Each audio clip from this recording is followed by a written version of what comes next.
Let's ride.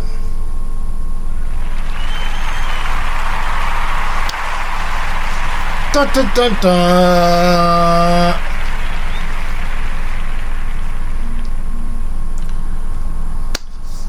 Greetings, Melanoid Nation. Greetings, brothers and sisters. Welcome this evening. This is your radio. This is your radio host, the one and only, the Dark Knight, the true Dark Knight, the Black Knight, Black First here.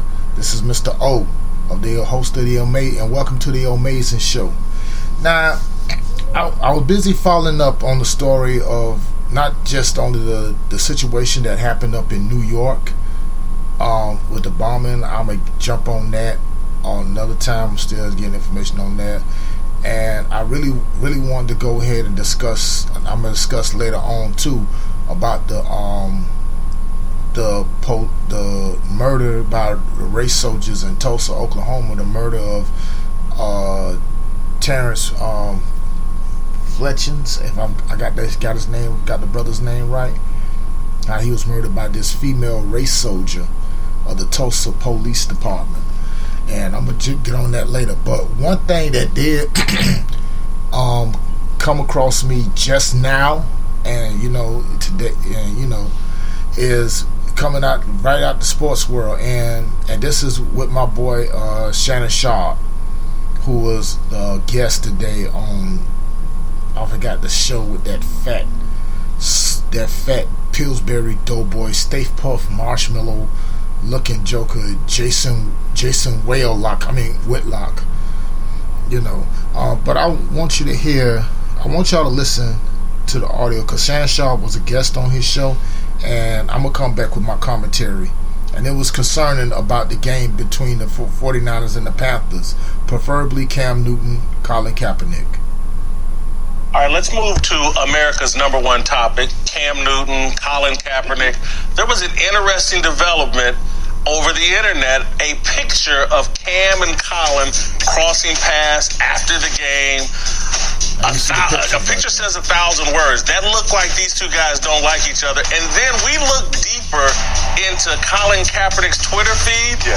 And last year, he was retweeting a lot of people who were tweeting at him that, Colin, you started the dab, not Cam Newton. Your Kaepernick thing is the real dab. He's retweeting all of this. I think there's some hostility and friction between these two guys based on the picture, based off of what Kaepernick's Twitter feed. Do you see any of this? There might be some truth to that, because, he was, before Russell Wilson and Cam went to the Super Bowl, he took his team to the Super Bowl. So he was kind of that new shiny new toy African-American quarterback. He had tattoos. Everybody embraced him because, hey, this was the new fad. He was the guy that was going to revolutionize the game, because remember, that zone read, that's the new way to go. He had the big arm. He had the 180 yards rushing against Green Bay in the playoffs, and he got to the Super Bowl, and they were a throw away from winning that ball game. And so maybe there was some beef in that aspect, but I think what kind of rubbed Colin maybe the wrong way, and I hate to try and speculate, but Colin is fighting for what he believes is police brutality and wants minorities to get a fair shake. And then he hear Cam say at the Super Bowl, I'm a black quarterback, and that might scare a lot of folks, to doing an article in GQ says there's no more racism. And so Colin is looking at him like, bro, you gonna say that? He said, think about it. Your owner told you, like, do you have any tattoos? You have an earring? No. Ask him, did he ask Jake DeLong that? Hold for 1 second. When I put the picture back up, because I want to. You're saying Kaepernick is asking the question. When I look at the picture, no, I'm not saying, I see Cam with the look like, what you on? I'm not saying he's asking anything, but I'm saying that's the look. I get it. I look at it and I think Cam is like, dude, what you on? Let me look up under your skirt, man. Hey, but you know what? He might be both on side out like, yes. Yeah, I don't trust you either. Right. 100%. That's what I see. And look, I made no sense. I'm on Team Cam. Okay. Cam Newton is from an awesome family. I know his dad. I know his dad very Cam well. Newton knows exactly who he is. Yes. He ain't got to change hairstyles. No. He ain't got to do nothing. He ain't got to make no public gestures. Say, look how black I am. Right. Knows exactly. And again, I'm not disrespecting Colin Kaepernick. I respect the way he grew up, and I respect the family took him in. But when I look at these two, the friction to me is natural. It looks real. It looks real. But the thing is, for me, and look, Cam can feel and say whatever he chooses, because I don't live in Cam's body. I don't experience with Cam. But it's hard for me to understand how from February to June or July, when you did this article, that racism you may be taking him a bit out of context in what he believes. No. There's ways to digest what he said differently than what you're saying. Because that's the way you choose to digest. No. Everybody has a right to digest it however they hear. And what Cam may be doing, again, this is why I'm Team Cam. If you look at what he's been doing in the community in Charlotte, where he's been spending his time and his money, he might believe, look, man, I make my money over here in the NFL. Yes. And this money I make allows me to help people in a real way. Why mess up my money, which it can be very influential in helping people? Why mess up my money just for a gesture? Well, I don't look at it like that. I think Colin Kaepernick is saying, look, I've made money and I'm making money, but there's things that are going on in our society that I'm not comfortable with. And see, the thing is, if you just look at a person right now from where he is, that means you don't really know how far he's come. And he can evolve. I look at Colin Kaepernick and says he's evolved. Right. He's taken $1 million out of his own pocket. He has a very top-selling jersey. He's taken all that money and given it to organizations to invest into the community, to show, okay, let's try to do something about this police brutality. Let's do something about the inequities in our society, about minorities and underprivileged. So I have no problem with, if that's the way Cam feels, that's the way Cam feels. But Colin Kaepernick, I'm glad he took a stand, because the way I look at it, if you only do things that affect you, so it's not affecting you. What Cam is doing is not just affecting him, it's affecting a lot of other people. That's the same thing I say about LeBron James. They're putting their money where their mouth is in a real way. And so not let me ask you a question. If LeBron take a knee, what you going to say? I'm going to say fine, or I won't say fine. That's on him. I don't know if that's the play he's going to make based off all that I've seen from LeBron. We've seen he's been going a different direction. Based on all I can do is judge him on what I've seen so far. I don't have to speculate on. We've seen the hoodie. Yeah. Seen him wear the Don't Breathe t-shirt. So we know he's very cognizant of what's going on in his communities and in this society. So I would not be surprised if not only LeBron, but the NBA as a whole, a lot of their players take a stand on this issue. Okay. All right. Shannon Sharpe just basically destroyed Moby Dick in Jason Weaklock. Jason Weaklock is one of those type of coons that basically makes me sick to my damn stomach, to the core. I cannot stand this fat, overweight. I'm not even finna bring up Heavy D because that's a disrespect to him. God rest in paradise, my brother. Michelin tire, Stay Puft Marshmallow Man looking some bitch.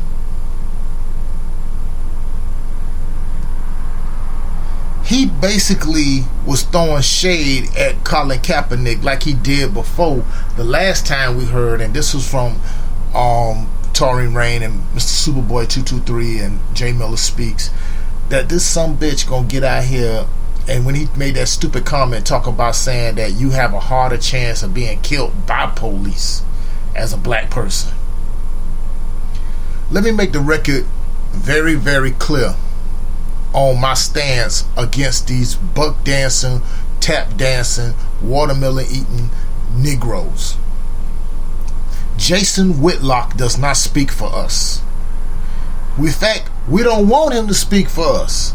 He's too busy hanging out at Dunkin' Donuts, sitting on his fat ass, eating all the glazed donuts he can find. And then try to throw shade on Colin Kaepernick and bigging up Cam Newton. Shannon Sharpe basically broke it down and he destroyed them. No argument right there. Now let me remind you, with Jason Weaklock, he just trying to go ahead and trying to get him another broadcasting deal because he got fired over there at ESPN for a good hot minute and thought he was going to get his dream job. Well, that never happened. See, the one thing about with these coons, they do this type of stuff. I mean, really, to tell you the truth, Shannon Sharpe should just slap him. But the thing is, I'm trying to open your eyes, and what I'm trying to people, I want y'all to try to see what he was doing. He was trying to start problems between Colin Kaepernick and Cam Newton. Now, yeah, we all know about what Cam Newton, when he said, like, that, racism don't exist and there's no racism. When a year ago, when he said that, that people feel me because I'm this African-American athlete that happen to be black and so da-da-da. And Cam was getting dogged through the media too. And then say this comment here in GQ magazine, so it's like a total contradiction. Yeah, I know what some of y'all gonna say. Well, he doesn't want to go ahead. He doesn't want to mess up those endorsement deals that these athletes get. So freaking what? You make millions of dollars playing football. Both of them do.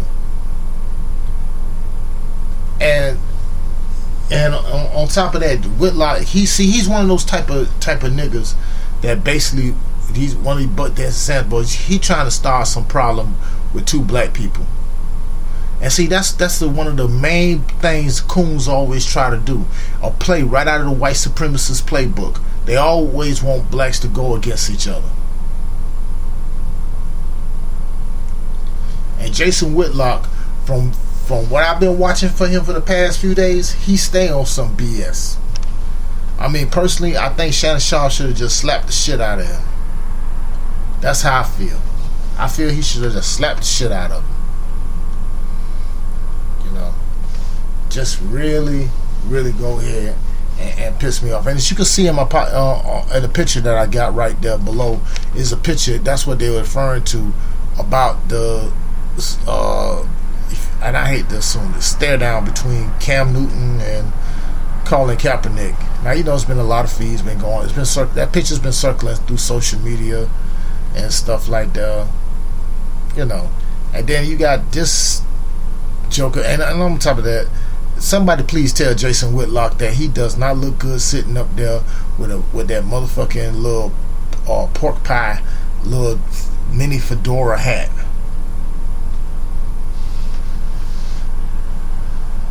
He really don't.